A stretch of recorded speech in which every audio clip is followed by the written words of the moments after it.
Welcome, I guess, to Koyocon. It is I would say, mid-scale Danish anime convention. Denmark is a small country with like 6 million people, and you know, they can only have so many nerds in any one place at one time. So this single sports hall,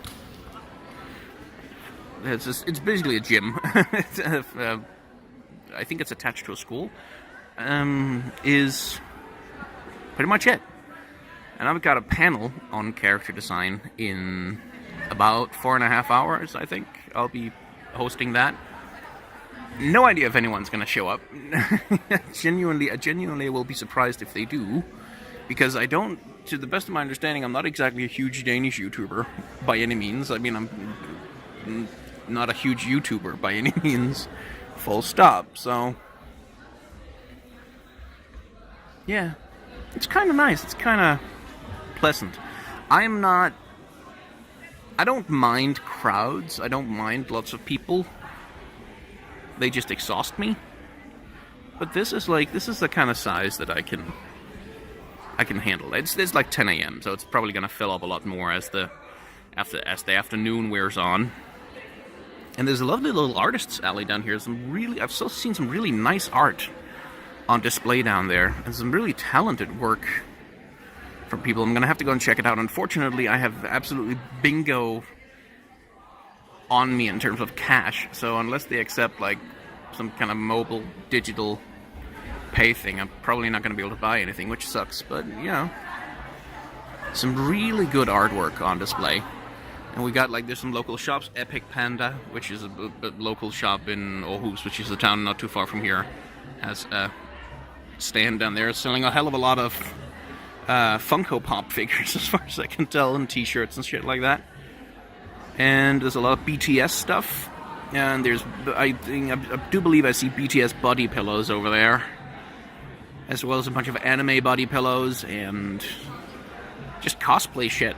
In general, just cosplay gear of all kinds. They've got like a million things over it. Let me just try and zoom in. You look at the rest of the place, and it's like nice, but it's like modest. Then you have that one over there where it's just like, boom, we're here, bitch.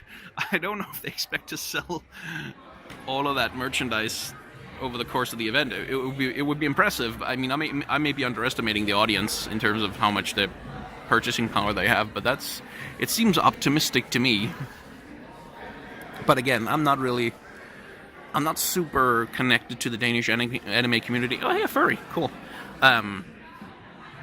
So insofar as whether this is whether those expectations of whether they are reasonable, I don't know. I don't actually know how many people are going to be showing up.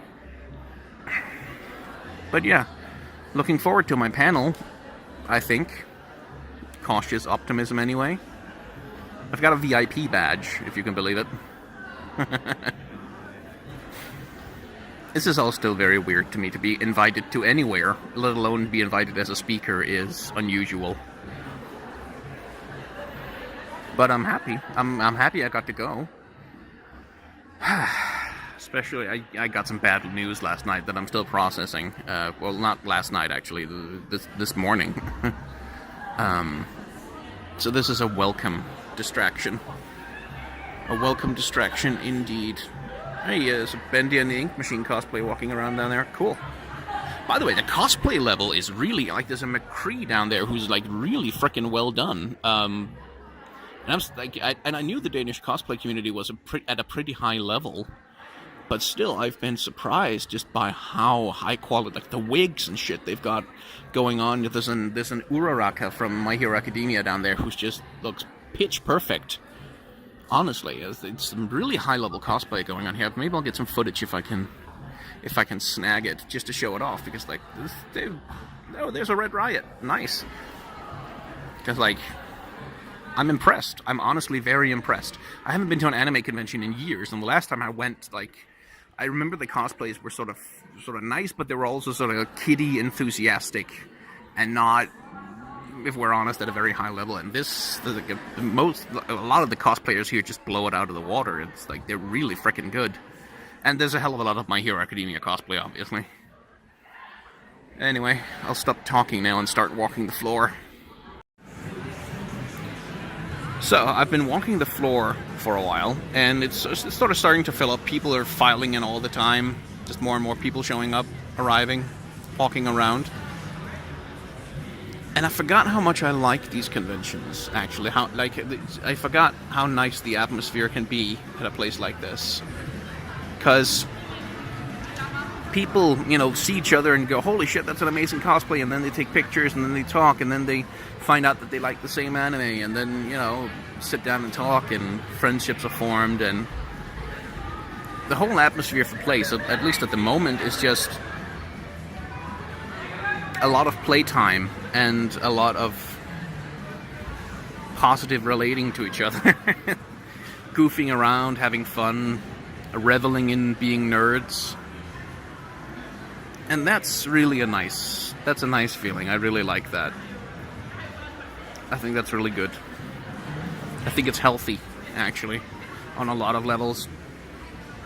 Because, everybody here seems to be completely aware that what we're doing here is weird. Which it is. That's something maybe I think nerd culture forgets sometimes, because because it has all the Marvel movies. Every single blockbuster is for nerd culture nowadays, and every single piece of new media is for nerd culture, and nerd culture is dominant. We kind of forget that on a pretty fundamental level. Nerd culture is weirdos being weird and reveling in that weirdness and loving that weirdness and enjoying being weird together. And going, yeah, I spent 20 years of my life writing Star Trek fan fiction. I'm a fucking weirdo, but I'm living my joy. I'm living my bliss. I'm enjoying my moment. I've found a place that makes me happy, and I've committed to being in that place as much as possible. And it is weird, but it's not unhealthy, and it's not evil, and it's not, toxic or dangerous, and it shouldn't be shamed. And that's the thing that I feel like modern nerd culture sometimes forgets, is people are really, it's not weird, it's not weird being a nerd, being all this nerdy shit is not weird, cosplay is not weird, it's not weird, but it is weird, and that's fine. It's good that it's weird. But we have to remember that all of what we do here is an exception. It's not our real life, it's not our constant reality, this is the exception, this is playtime. And it has to be possible to let playtime be over sometimes. Because that's when you get the really toxic weird nerds, right? Are the ones who just will not let it go, ever. Who will never, ever... if you have an argument about Romulans and, Vulcans and something about their internal culture, and you disagree on something, and then there's the nerd who's okay, we disagree, whatever, fine, we can have each other thing. And then there's the other nerd who's just will not ever, ever, ever let it go. Hey, there's Ninja Sex Party.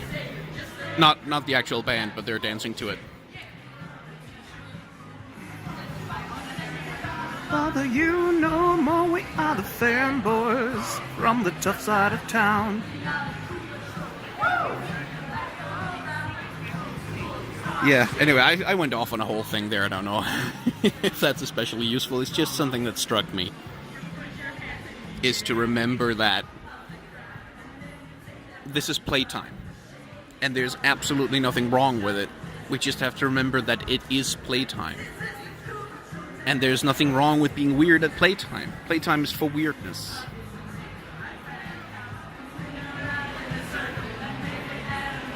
And I don't mean this in the sense that, you shouldn't make nerd culture part of your normal life. You should in your normal life, you should be normal and do normal stuff and be boring, and then you should never wear your cosplay to work or whatever. You probably shouldn't wear your cosplay to work, let's be honest, but in the sense of, that's not really what I mean.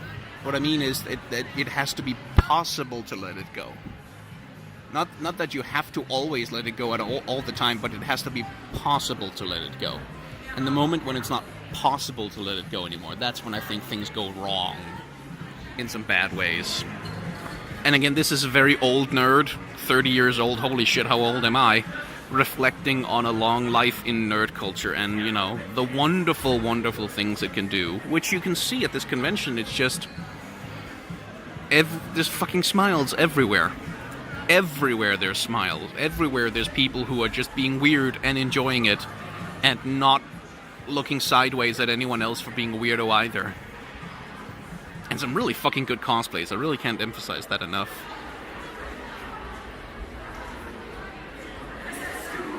But yeah, when I see nerd culture go toxic, when I see it go really bad, when I see it go really ugly, it's always, always, always someone who is not willing to accept that it is weird, who is not willing to accept that this convention where everybody's in costume and everybody's weirding out is a state of exception. This is not the everyday, and I'm not sure it should be. So yeah. Oh, and by the way, I'm fucking 30, and I will admit that walking around here, I am profoundly aware how much in the upper age bracket of this place I am. Like, some of the shopkeepers are clearly like in their late 20s or something like that too. So, like, thank God they're here, so I'm not the only one. But obviously, most of the attendees are kids and teenagers, and I am that 30-year-old man who's at an anime convention today. And I don't mind that. Like I said, being weird is good. But it's just, it used to be that I was the teenager at an anime convention. Or the young, the cool young hip adult who's like 25 or something. I was about to say 27, but that's like, no, that's not actually. But the guy who's like a little older and a little bit more cool, and like, that used to be... I mean, let's be honest, I've never been cool in my life, but that used to be how I kind of thought of myself. If I ever went to, like, nerd events and shit like that, it's like, oh yeah, I was the cool guy who's a little bit older, and like, yeah. But now, no, I'm a 30-year-old man who's not here with his children. So, I became aware of that feeling, and it's kind of weird. And it is a little... Because I do remember my younger days being at anime conventions, and I could just be one with the crowd at all times. Like, I'm weird, you're weird, we're all about the same age group. Fuck yeah. Let's all be bros and friends. And now I walk around and I'm like, I don't feel quite so much a part of the crowd as I once did. And I think that's okay. I don't think there's anything wrong with that.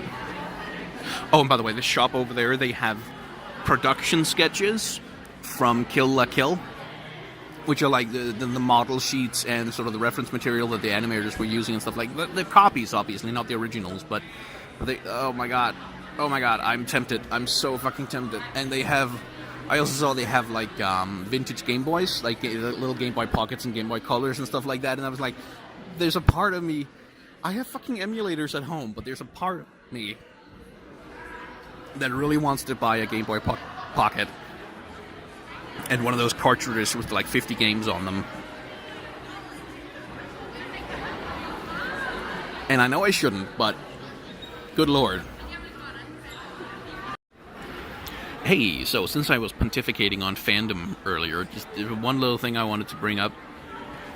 There's a furry, there's a bunch of furries walking around here. Some awesome fursuits out there. Some people have really put a lot of effort into making them look good. But there's one in particular who's walking around with a fursuit and a harness. And that harness has a leash. And that harness goes up around their mouth, and it seems to have a ball gag. That was already sort of a little bit iffy to me, and then I saw them earlier. I think they met with a friend or something like that, who then pulled them down to the ground by the harness and stepped on them. And then sat on them. And the furry in question was lying on the ground and making sort of a begging motion for it. And it was like, okay, I see what's going on here. I think I understand what you are doing there, what you're up to, and that's not really okay, I don't think. Now, I don't want to be like doing a prude thing, because it's really not about, oh, kids are not allowed to see sexuality, and sexuality should never be Because, like, porn is in fandom spaces, and sex is in fandom spaces, and lots of smut is in fandom spaces, and we write porn, and we make porn, and, like, it's always been there, and that's completely fine. There's nothing wrong with it. And there's also, by the way, nothing wrong with wanting to get stepped on, or wanting to be in a harness with a leash on it, or doing some kind of kinky thing. That's completely fine. But the foundational principle of kink, and of all sex in general, is consent. People have to have the ability to consent, to say yes or to say no, much more importantly. And nobody else here consented to be part of their sex scene, of their kink play. Nobody else said, oh yeah, I want to be part of your kink scene. I don't want to be part of your sex thing. I want to help you live out your exhibitionist fantasy. Nobody said yes to that, and nobody had the opportunity to say no to that. And there's 6-year-olds running around here. Like, there's kids running around here. And I'm not worried that they're going to find out about kink, because of course they are. Porn is everywhere. They're going to find it. No problem. But again, kids cannot consent to this sort of thing. They can't. Like, they have no ability to do it because they don't understand what it is. And so it is, to my mind, unethical to force them to be included in it, whether they know it or not, and whether they want it or not. Like, it's like, if you're gonna have your kinky fursuit step on me thing, then do it in your hotel room. Or if the convention has a private space for adults and stuff like that, then do it there, but not out on the show floor where the kids are walking around and just other adults are walking around. I didn't consent to be part of their kink scene, but I became part of it because I was watching that person get stepped on. I don't know whether they got off on that, but that's kind of the point, isn't it? I can't know if they were getting off on that, so you have to. It's like, anyway, it's just a small thing that bothers me sometimes in fandom spaces, is that we don't do a good enough job of separating out the whole, like, the kid friendly from the sexual. So that's the end of that panel. As it turns out, they actually streamed the panel online. So I'm gonna see if I can't grab that footage and maybe put it up on my channel. Welcome to my hotel room, by the way. It's a small affair. It's got a nice large couch for some reason, and a TV with like 5 channels on it. They're all full of crap I don't want to watch. It's the local news you're looking at right now. They've also got a radio in here, which is something I haven't seen in the hotel room in a long time. But then, it's not that I've been to that many hotels. I look forward to the breakfast buffet tomorrow. I really, really fucking do, because I'm very hungry. I didn't get proper dinner, because I failed to buy any, which is, fair enough. My mistake. So the panel went okay. It went perfectly well. Like I said, I want to put it up on my YouTube channel, but I'm going to need to subtitle it, which might take a while. It was like an hour. But I was supposed to be in one of the smaller rooms at the place. But they were all booked, I think. They just all filled up. And so I ended up holding my panel on the main stage. And, it was a little... There's something slightly disheartening about watching this huge, just rows upon rows upon rows of chairs, and then only like the first 2 rows had people in them at all. And I think I had maybe like a dozen or so people in the audience for the thing, and they seemed to enjoy it, at least insofar as I could tell. They liked my panel. I talked about character design. Some of the principles of character design, what it is, how to think critically about it, and I did some quick analyses of Superman, Mickey Mouse, All Might, and Saitama to kind of demonstrate some of the principles that underlie the discipline of character design. And then I just took questions for a while. I also backed on Blizzard and Overwatch for a bit, just because they're easy to knock on with their character design failures. So yeah, it was good. I think it was good. I had to walk from the convention place like half an hour in the dark along the ringway in order to get out here. There's no hotels anywhere near the convention place, which is, but that was a little bit it's been a while since I've done something like that. Just like walked in the dark at a relative, like this is a relatively rural area, not like the sticks or anything, but it's not close to urban centers or anything like that. So the ring roads out here are just there's no streetlights. They're just dark, and there's trees, and there's cars driving by with the strong lights on and stuff. It was a weird feeling. I used to do that a lot when I was younger. Walk along, like, because I lived in a relatively rural area, and sometimes I just take long walks at night alongside roads like that. That's been a long time since I've done that. I'm rambling a little bit. I got to my hotel room at like around 6, and I immediately fell asleep. Just immediately, I just laid down and I fell asleep for like 2.5 hours. And then I woke up at like 8:30, and now I'm super awake. And it's a little bit annoying because I do need to be up relatively early tomorrow to go back to the convention center. I'll be helping out with one other panel, and then I will be hopping on a bus and heading home, I think. It's been interesting. There were people who were fans of me at the panel. Like, I think maybe 3 people who knew who I was and were there in part specifically to see me, which is gratifying. It really is. Like that's a new feeling for me that people would go to a place specifically because I was there. I'm not sure if that's what they did. One of them was in a cosplay, so I would assume that they were just gonna go to the event anyway, and I happened to be there, and they happened to like that. But yeah, but it was weird to have like people come up to me and be like fans, be like, "Oh, I love your videos." So like that. I do get comments like that sometimes on YouTube and stuff like that, but it's something else to get them in real life. So that was nice. I tried not to be massively awkward. As you've seen in the rest of the footage, it is a relatively small convention, so in terms of getting my feet wet, it's not a bad start. Like, I don't know. Maybe if the YouTube channel keeps growing, I'll go to more conventions. That would be lovely. I really do want to make it to like a PAX one day. Like that's an ambition. I want to go to a PAX, not necessarily like as an invited guest or anything, but just to be able to go to a PAX or go to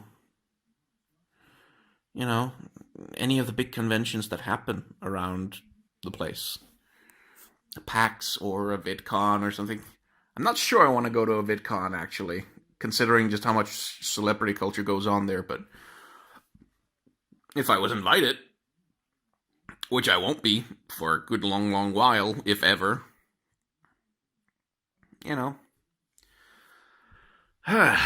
yeah, so I guess you're getting that face reveal you keep asking for. Not that I've ever hidden my face, I've just enjoyed being relatively anonymous. Yeah. This has been... I want to say it's been a good day. But for reasons that have nothing to do with the convention, maybe it hasn't so much. I'll get into that more later, I think. Yeah, I think I said that earlier in the video, in some earlier footage, that yeah, I got some bad news today that I've been repressing really hard for most of the day, and I'm gonna keep repressing tomorrow until I get home, and then maybe I'll deal with it. But yeah, it's tainted the whole thing a little bit. Even though I've done a good job keeping my mind off it, but yeah. C'est la vie, c'est la vie.